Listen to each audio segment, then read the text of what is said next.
Hello, boys and girls. Dr. Shell here. Today I'm in my office here in my home where I do a lot of my Bible study and preparation for my sermons and preaching and teaching. And I'm here because, getting ready for Easter, I have been doing a lot of research, a lot of studying of the Bible to get ready for my church service because it's always exciting to preach at Easter with such a great message to share with everybody. And I wanted to share with you, what if we're not careful, we can sort of like be like Easter, check, did that, went to church, hunted for Easter eggs, did the Easter thing, and we're all done with Easter. But we need to remember that all Christians are Easter people. In fact, every single Sunday when we get together on Sunday because it's the Lord's Day. It's not the Sabbath.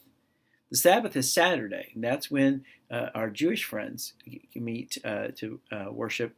But Christians meet on Sunday because that's the Lord's Day. That's the day that Jesus came back from the dead, the resurrection day. And so every single Sunday when we meet to worship, we're doing that because it's the Lord's Day and we're celebrating the resurrection.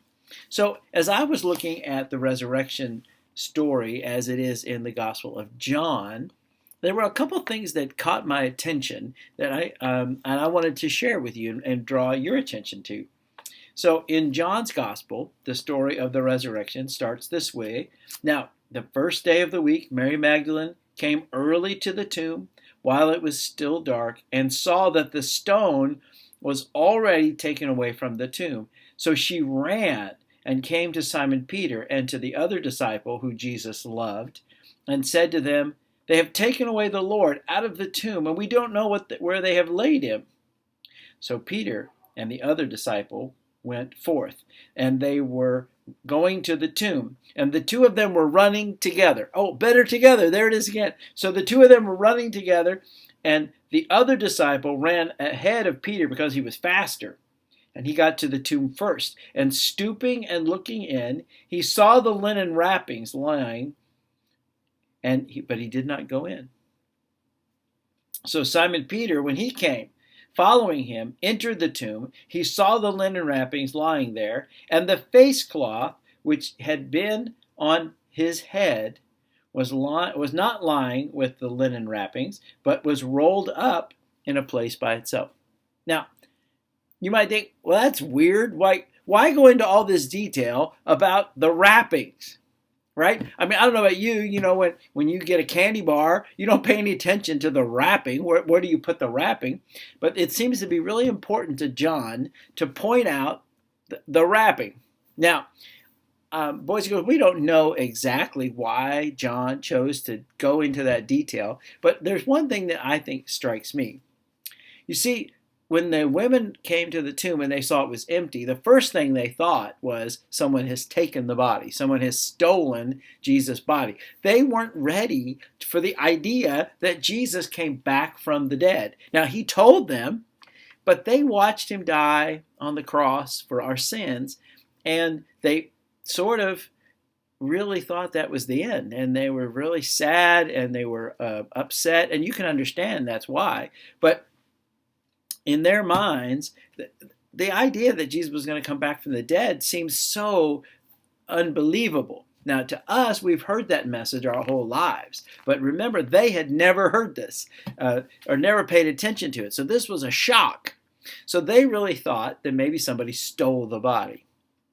And later on, people started to spread that rumor that Jesus didn't come back from the dead. Somebody just stole the body.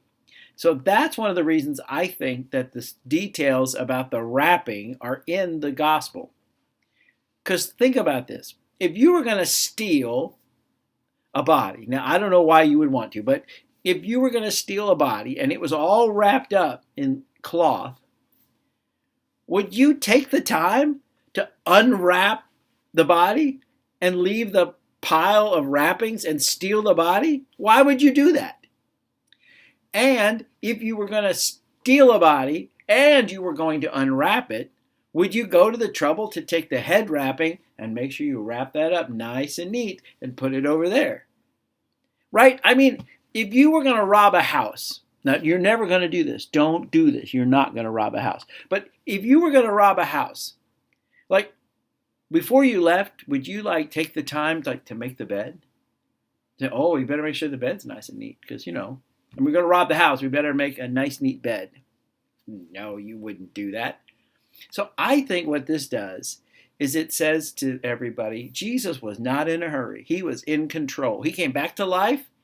And he was Lord of all, and he could just take his sweet time and take care of the wrapping and roll up the head wrapping and put it over there. He was not in a hurry. He was in control. Maybe you should make your bed every day to think about Jesus. Do you do that? I make my bed every single day. I don't know. I like to when I make the bed.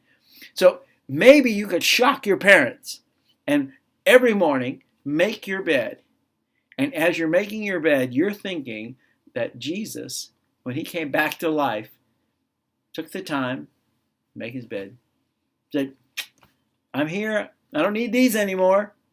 And he took the time because he didn't rush. He wasn't stealing anything. It wasn't he just take his time, make the bed.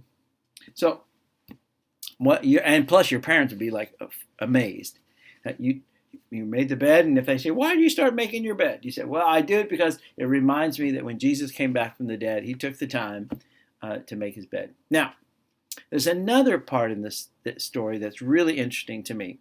So you know what happens then. That Peter and John are just shocked. They don't know what to think. So they leave to go talk to the other disciples. But Mary stays in the garden, and she's really sad, and she's crying. And while she's crying, Jesus comes up behind her. Now, the scriptures tell us this. Of course, Mary didn't know this. So she's crying, and then it says, when she turned around, she saw Jesus standing there, but she did not know it was Jesus. And Jesus said to her, woman, why are you weeping? Who are you looking for? And supposing that he was the gardener, she said, sir, they have carried him away. Tell me where you have laid him, and I will go and take him away.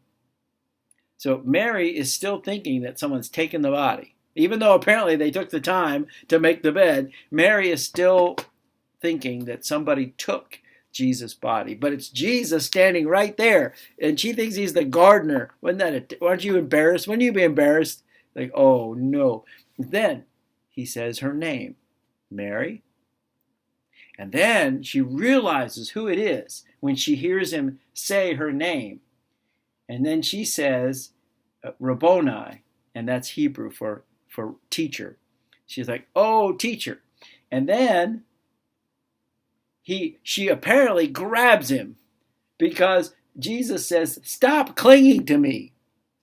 Now, in some translations, it literally says, like, don't touch me. And that's not quite right here.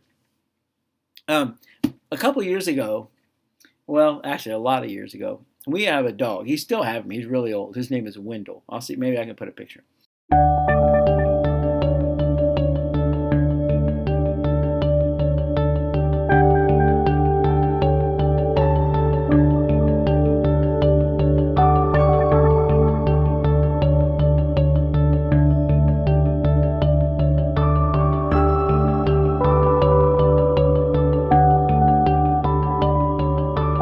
So we have a dog named Wendell, and he's like really old. But he wasn't always really old. And when he was young, when we first got him, he loved to run out the door. Does your dog do that? He likes to, if you left the door open, if you left the garage door open for just a second, Wendell was out the door. And he would run around the neighborhood, and we'd have to go find him. And he had his name on a collar. And so sometimes a neighbor would call and say, hey, we found your dog. So this one time, Wendell got away, and he ran away, and we looked and looked and looked, and we could not find him. And it got to be night, and we kept looking and looking, and we got more and more worried about poor Wendell. Well, it wasn't until the next day somebody called And they had Wendell. They had him actually, found him. They kept him overnight. And I don't know, maybe they just didn't look at his collar to realize it had our phone number on it. But the next day they called, said, hey, we have your dog Wendell. So I went and got Wendell. And when I brought him home, my two daughters especially, they like hugged Wendell like crazy. And I honestly was afraid they were going to squish him. Like they were like, whoa! And they were hugging him so much. I thought, I mean, they love the little dog, but I was afraid they were just going to squish him to death because he couldn't breathe. And I'm like, girls, let him be, let him breathe, put him down. And that's sort of what I think happened here. Jesus isn't saying to Mary, don't touch me. She's clinging to him, and she's afraid, I think, that he's going to disappear, that she's afraid he's going to lose him again. And so she's just clinging on to him for all she's worth. And Jesus is saying, you don't have to cling on to me. I'm not going anywhere. I'm here. I'm here for you. I'm here for good. And boys and girls, that's important for us, to realize that Jesus is always with us. Now, I know later on after the ascension, we can't see him, but he is with us in our hearts, in our spirit, speaking to us through his word, through his Holy Spirit, and Jesus never leaves us alone. So he says to Mary, you don't have to keep clinging on to me. I'm not going anywhere. I'm right here with you forever. So I think those are exciting lessons to us. And so my challenge to you this week, make your bed, surprise your parents. As you're making your bed, realize that Jesus came back from the dead. And so that reminds us that he took his time, he was in control. And then to remember that Jesus is always with us. So God bless you. Talk to you next week in chapel. It's always better when we're together. It's always better